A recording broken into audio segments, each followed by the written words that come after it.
Hello दोस्तों, एक बार फिर से आप सभी का स्वागत है हमारी ऑनलाइन क्लास में। और आज हम बात करेंगे उत्तराखंड में पत्रकारिता के सफ़र की।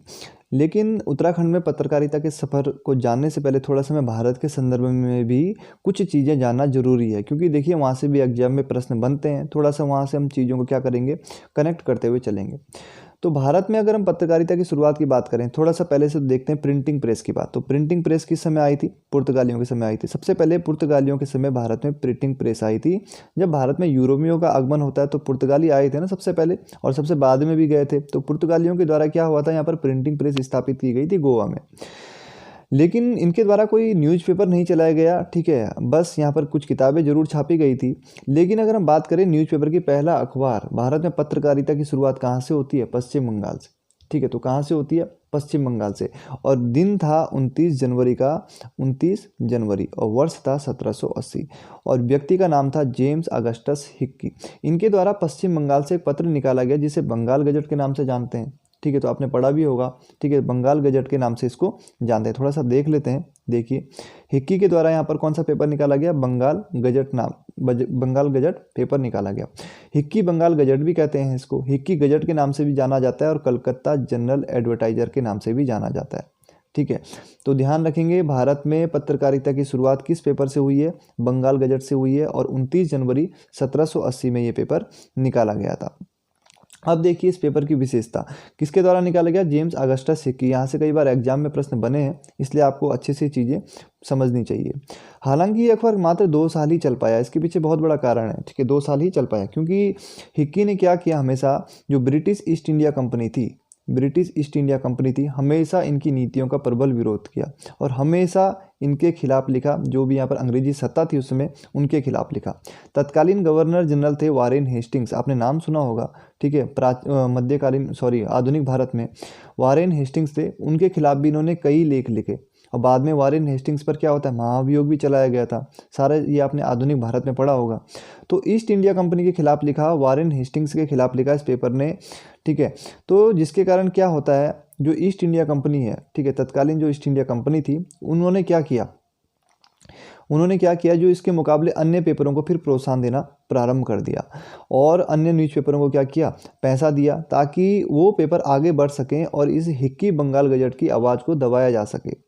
लेकिन हिक्की यहाँ पर फिर भी हिम्मत नहीं हारते हैं। यहाँ पर इनको जेल तक में डाला गया, जेल में भी डाल दिया जाता है। 7-8 महीने ये जेल में भी रहते हैं, लेकिन पेपर का संचालन करते रहते हैं। लेकिन 2 साल बाद ये हिम्मत हार जाते हैं, क्योंकि देखिए इन पर कई प्रकार के आरोप लगाए गए, ठीक है। और इन पर जुर्माना ठोका गया, और जुर्माना बहुत ज़्यादा होता था, ठीक है। तो इनके पास इतना पैसा नहीं था कि इस पेपर को ये भी आगे बढ़ा सकें। लास्ट में उनको ये पेपर बंद ही करना पड़ा, और ये पेपर बंद हो जाता है। ब्रिटिश ईस्ट इंडिया कंपनी द्वारा इनकी प्रिंटिंग प्रेस भी लास्ट में जब्त कर ली जाती है। तो यहाँ पर इस पेपर ने हमेशा क्या किया, ब्रिटिश विरोधी पेपर था। ध्यान रखेंगे, पहला जो पेपर था, देखिए भले इंग्लिश भाषा में है, ठीक है, अंग्रेजी भाषा में पेपर है, लेकिन हमेशा क्या करेगा, ब्रिटिश ईस्ट इंडिया कंपनी का विरोध करेगा, भारत के गरीबों के पक्ष में लिखेगा, ठीक है। इस हिक्की बंगाल गजट में क्या था, भारत में जो गरीब थे उनके पक्ष में लिखा जाता था। ब्रिटिश ईस्ट इंडिया कंपनी की ओर से लड़ते हुए जो भारतीय शहीद हो जाते थे, उनके लिए लिखा जाता था। तो हिक्की बंगाल गजट अगर हम बात करें, भले ही अंग्रेजी पेपर था, लेकिन इसने हमेशा क्या किया, भारत का सपोर्ट किया था।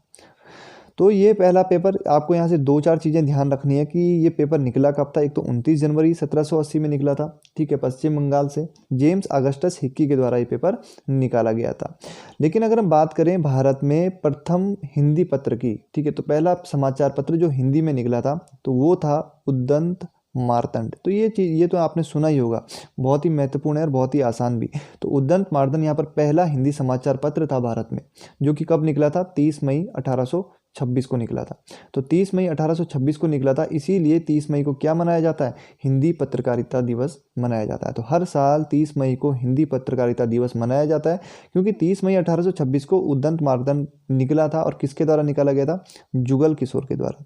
कहीं कहीं आपको युगल किशोर मिलेगा, तो ठीक है, दोनों नाम आप ध्यान रखेंगे, जुगल या युगल किशोर। तो स्पष्ट प्रमाण कहीं भी नहीं मिलेंगे आपको इसके, तो जुगल किशोर ध्यान रखेंगे या युगल किशोर ध्यान रखेंगे। और ये पेपर भी कहाँ से निकला था, कलकत्ता से निकला था। तो ध्यान रखेंगे, कलकत्ता से ही दोनों पेपर निकल रहे हैं। तो कलकत्ता क्या हो गई, एक तरीके से पत्रकारिता की जन्मभूमि हो गई, या पत्रकारिता की जननी कह सकते हैं आप कलकत्ता को, क्योंकि यहीं से देखिए पहला इंग्लिश पत्र भी यहीं से निकल रहा है और पहला हिंदी पत्र भी यहीं से निकल रहा है। तो 30 मई को क्या मनाया जाता है, यहाँ पर हिंदी पत्रकारिता दिवस मनाया जाता है। लेकिन अगर हम बात करें राष्ट्रीय पत्रकारिता दिवस की, राष्ट्रीय पत्रकारिता दिवस कब मनाया जाता है? बहुत ही महत्वपूर्ण है, 16 नवंबर को राष्ट्रीय पत्रकारिता दिवस मनाया जाता है। क्यों मनाया जाता है? क्योंकि देखो 4 जुलाई 1966 को भारतीय प्रेस परिषद की स्थापना हुई थी और इस परिषद ने क्या किया था, फिर 16 नवंबर 1966 से विधिवत रूप से काम करना प्रारंभ किया था। तो 16 नवंबर 1966 से भारतीय प्रेस परिषद ने क्या किया था, विधिवत रूप से कार्य करना प्रारंभ किया था। इसलिए 16 नवंबर 1966 को 16 नवंबर को क्या मनाया जाता है, राष्ट्रीय पत्रकारिता दिवस मनाया जाता है। लेकिन अगर हम बात करें अंतर्राष्ट्रीय पत्रकारिता दिवस की, ठीक है, तो ये कब मनाया जाता है, 3 मई को। तो ध्यान रखेंगे, अंतर्राष्ट्रीय पत्रकारिता दिवस कह लीजिए या विश्व प्रेस दिवस कह लीजिए, तो ये कब मनाया जाता है, 3 मई को मनाया जाता है। तो जिस प्रकार से पत्रकारिता की जो भूमि है भारत में, वो कौन सी है, कलकत्ता है। कलकत्ता से शुरुआत हो रहा है ना, तो उसी प्रकार से उत्तराखंड में अगर हम पत्रकारिता की भूमि की बात करें तो वो है मसूरी। ठीक है, कौन सी है, मसूरी, क्योंकि देखिए यहीं से पहला पत्र निकाला गया था। ठीक है, कहाँ से, मसूरी से। अब थोड़ा सा देख लेते हैं मसूरी को। तो मसूरी से ही पहला पत्र निकाला गया था और इस पत्र का नाम था द हिल्स।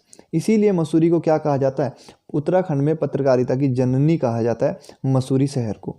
और यहाँ से द हिल्स का अखबार का जो प्रकाशन किया गया था वो किसके द्वारा किया गया था, जॉन मैकिनन के द्वारा यहाँ पर प्रकाशन किया गया था। तो जॉन मैकिनन अपने आप में एक बहुत बड़ा नाम है। अगर मसूरी के संदर्भ में हम देखें तो जॉन मैकिनन के बारे में बहुत सारी बातें बताऊंगा आपको आज। तो द हिल्स एक ऐसा पत्र जो सबसे पहले कहाँ से, मतलब उत्तराखंड से निकलने वाला पहला पत्र, और किस भाषा का है, ये भी इंग्लिश में है। तो अंग्रेजी भाषा में निकलने वाला पत्र द हिल्स जॉन मैकिनन के द्वारा। जॉन मैकिनन का जन्म हुआ था आयरलैंड में। ठीक है, और आयरलैंड और इंग्लैंड की कोई इतनी खास बनती नहीं थी। तो इस पत्र के माध्यम से क्या किया था, जॉन मैकिनन ने ब्रिटिश ईस्ट इंडिया कंपनी पर भी कई लेख लिखे थे, उनके विरोध में कई लेख लिखे थे। तो जॉन मैकिनन को क्या कह सकते हैं हम, उत्तराखंड में पत्रकारिता का जनक कह सकते हैं। जिस प्रकार से मसूरी क्या है, पत्रकारिता की जननी है, तो जॉन मैकिनन को क्या कहा जा सकता है, यहाँ पर पत्रकारिता का जनक कहा जा सकता है। तो पहला उत्तराखंडी अखबार द हिल्स। अगर हम बात करें उत्तर भारत का पहला समाचार पत्र, तो ये भी कौन सा है, द हिल्स। तो जॉन मैकिनन अपने आप में बहुत बड़ा नाम है और इन्होंने मसूरी शहर को बसाने में इनका बहुत बड़ा योगदान है। बसाने की बात करें अगर हम सबसे पहले मसूरी को, तो मसूरी का संस्थापक तो किसको माना जाता है, कैप्टन यंग को माना जाता है, ये आपने पढ़ा होगा। लेकिन अगर मसूरी को आधुनिक रूप जिसने दिया तो वो कौन थे, जॉन मैकिनन थे। और मसूरी को आधुनिक नगर बनाने में जॉन मैकिनन का सबसे ज़्यादा योगदान है। और पहली बार जब प्राकृतिक जो जल स्रोत होते हैं, हमारे जो जल स्रोत होते हैं प्राकृतिक, उनका जो पानी होता है वो घर घर तक पहुँचाया गया था, किसके द्वारा, मैकिनन के द्वारा। तो मसूरी को एक आधुनिक रूप प्रदान किया था, आधुनिक शहर बनाने में आधुनिक रूप जो दिया था वो किसके द्वारा दिया गया था, जॉन मैकिनन के द्वारा दिया गया था। इसीलिए मसूरी का पिता, ठीक है, मसूरी का पिता या फादर ऑफ मसूरी या मसूरी का विकास पिता किसको कहा जाता है, जॉन मैकिनन को कहा जाता है। तो जॉन मैकिनन बहुत ही महत्वपूर्ण नाम है। तो इनके द्वारा यहाँ से द हिल्स जो अखबार शुरू किया गया था वो शुरू किया गया था 1842 में। 1842 में ये न्यूज़पेपर शुरू किया गया, लेकिन 1850 में ये पेपर क्या हो जाता है, बंद हो जाता है। ठीक, इसके बाद ये फिर 1860 में इस पेपर को फिर से शुरू किया जाता है। ठीक है, ये सब चीज़ें हम देखेंगे बाद में। जॉन मैकिनन की अगर हम बात करें तो इनको मक्खन साहब के नाम से भी जाना जाता है, महत्वपूर्ण है। ठीक है, किस नाम से जाना जाता है, मक्खन साहब के नाम से भी इनको जाना जाता है। 1857 से 1861 तक ये मसूरी नगर पालिका के चेयरमैन भी रहे हैं। ठीक है, और इसके अतिरिक्त इन्होंने क्या किया, मसूरी में एक बियर की फैक्ट्री भी खोली थी, जो कि पहली की बियर फैक्ट्री थी। थोड़ा सा पहली तो नहीं कह सकते, लेकिन थोड़ा सा हम इतिहास जाने। सबसे पहले 1830 में क्या होता है, ओल्ड ब्रेवरी नाम से एक बियर की फैक्ट्री लगाई गई थी। एक व्यापारी था, अंग्रेज व्यापारी, कौन नाम था उसका, क्या नाम था, हेनरी वोहले। क्या नाम था, हेनरी वोहले। ये एक्स्ट्रा नॉलेज है जो आपको हर जगह नहीं मिलने वाला है। तो 1830 में ओल्ड ब्रेवरी नाम से क्या होता है, एक बियर की फैक्ट्री लगाई थी हेनरी वोहले ने। और ये मसूरी की नहीं दोस्तों, बल्कि पूरे भारत की पहली बियर फैक्ट्री थी। तो ध्यान रखेंगे, पहली बियर फैक्ट्री कहाँ पे लगी थी, हमारे मसूरी में ही लगी थी। और उस दौर में मसूरी का जो पानी था वो बियर निर्माण के लिए बहुत ज़्यादा अच्छा माना जाता था। इंग्लैंड में भी क्या हुआ था, परीक्षण हुआ था इस पानी का, और इसको बहुत ही अच्छा माना गया था बियर बनाने के लिए। तो मसूरी उस समय बियर के लिए बहुत ज़्यादा फेमस हो गया था। लेकिन 1831 में क्या होता है, ये जो फैक्ट्री है, कौन सी, हेनरी वोहले की जो फैक्ट्री है, बियर की फैक्ट्री, ये कुछ विवादों के चलते बंद हो जाती है। फिर बाद में मैकिनन ने इस फैक्ट्री को खरीदा। ठीक है, कब खरीदा, क्या खरीदा, इस बारे में कुछ स्पष्ट प्रमाण नहीं मिलते हैं। अलग अलग इतिहासकारों के द्वारा यहाँ पर अलग अलग फैक्ट दिए गए। तो यहाँ पर उनके द्वारा इस बियर की फैक्ट्री को खरीदा गया और यहाँ पर बियर का कारखाना फिर से लगाया गया। और मसूरी की बियर उस समय इतनी प्रसिद्ध होने लग गई थी कि जो मिर्जा गालिब का आपने नाम सुना होगा, तो उनके पास जब भी पैसे होते थे ना, तो अपने घोड़े में बैठ के दिल्ली से सीधे कहाँ जाते थे, मेरठ पहुँच जाते थे। क्योंकि देखिए जो मसूरी की बियर है उसकी सप्लाई होती थी जगह जगह, तो मेरठ तक भी ये सप्लाई होती थी। तो वहाँ पर कौन, मिर्जा गालिब वहाँ पे ये बियर पीने जाते थे। तो अब तो वहाँ पर देखिए ओल्ड ब्रेवरी की बात करें हम, ओल्ड ब्रेवरी कारखाना, क्राउन ब्रेवरी कारखाना, मसूरी में जाओगे तो आप पूछोगे तो आप कोई भी बता देगा, लेकिन अब वहाँ पर केवल उनके खंडर ही बचे हुए हैं। ठीक है, तो ध्यान रखेंगे, थोड़ा सी एक्स्ट्रा बातें हो गई। तो मसूरी का जो पत्र है द हिल्स, ठीक है, पहला उत्तराखंडी अखबार इंग्लिश भाषा में छपता था। ठीक है, 1842 में ये पत्र शुरू हुआ था जॉन मैकिनन के द्वारा। और जॉन मैकिनन का जन्म कहाँ हुआ था, आयरलैंड में हुआ था। और मसूरी को आधुनिक नगर बनाने में जॉन मैकिनन का सबसे बड़ा योगदान है। इसके बाद अगर मसूरी के दूसरे पत्र की बात करें तो मेपिस लाइट, यहाँ पर एक पत्र आया था, बहुत ही महत्वपूर्ण पत्र है। ठीक है, और मेपिस लाइट पत्र किसके द्वारा आया था, जॉन लेक के द्वारा। किसके द्वारा आया था, जॉन लेक के द्वारा। देखिए पेशे से वकील थे, जन्म कहाँ हुआ था, ऑस्ट्रेलिया में हुआ था। और छोटी सी उम्र में जॉन लेक ने क्या किया था, वहाँ पर ब्रिटिश साम्राज्य जो था उसके खिलाफ, ब्रिटिश सत्ता के खिलाफ संघर्ष किया था। और जब उन्होंने वहाँ पर संघर्ष किया तो उनको वहाँ से देश से निकालने का आदेश दे दिया गया। देश से निकालने का आदेश दिया, कुछ समय इंग्लैंड में रहे और इंग्लैंड के बाद 1842 में आ गए भारत में। और उन्होंने यहाँ मेरठ से एक पत्र निकालना शुरू कर दिया जिसका नाम था मेपिस लाइट। बाद में ये पत्र मसूरी से निकाला गया, लेकिन शुरू में ये पत्र कहाँ से निकाला जाता था, मेरठ से निकाला जाता। तो इस पेपर ने भी भैया अंग्रेजों के विरोध में ही लिखा। इस पेपर ने क्या किया, अंग्रेजों के विरोध में बहुत लिखा। और क्योंकि देखिए जॉन लेक झेल चुके थे ब्रिटिश सत्ता का संघर्ष, बचपन में झेल चुके थे ऑस्ट्रेलिया में। और देश से इनको निकाल दिया गया था। 1842 में जब इंडिया आए तो सीधे इन्होंने पेपर शुरू किया मेपिस लाइट। और अब भी ये पेपर चलता है दोस्तों, अब भी ये पेपर चलता है। जयप्रकाश उत्तराखंडी के द्वारा इस पेपर का संचालन अभी भी किया जा रहा है। तो 1842 में आए और यहाँ से मेपिस लाइट पत्र निकाला, अंग्रेजों के खिलाफ लिखना शुरू किया। 1857 की क्रांति आपने सुनी होगी दोस्तों। 1857 की क्रांति से पहले 1856 में एक नियम आया था दत्तक पुत्र वाला। ठीक है, दत्तक पुत्र अधिनियम आया था। तो दत्तक पुत्र अधिनियम आया था तो उस समय इन्होंने क्या किया था, रानी लक्ष्मीबाई का सपोर्ट किया था। ठीक है, तो रानी लक्ष्मीबाई का मुकदमा इन्होंने हाथ में लिया था और इस अधिनियम के विरुद्ध इन्होंने क्या किया, कोर्ट में अपील की थी, लेकिन हार जाते हैं वो अलग बात है। तो रानी लक्ष्मीबाई की मृत्यु के बाद ये क्या करते हैं, फिर मसूरी आ जाते हैं। 1858 में रानी लक्ष्मीबाई की मृत्यु होती है और फिर मसूरी से इस पेपर को निकालना शुरू करते हैं। तो वर्तमान में जो मेपिस लाइट पत्र है किसके द्वारा निकाला जा रहा है, जयप्रकाश उत्तराखंडी के द्वारा निकाला जा रहा है। तो 1864 में जब जॉन लेक का निधन हो जाता है तो उसके बाद कुछ समय तक पेपर बंद रहता है।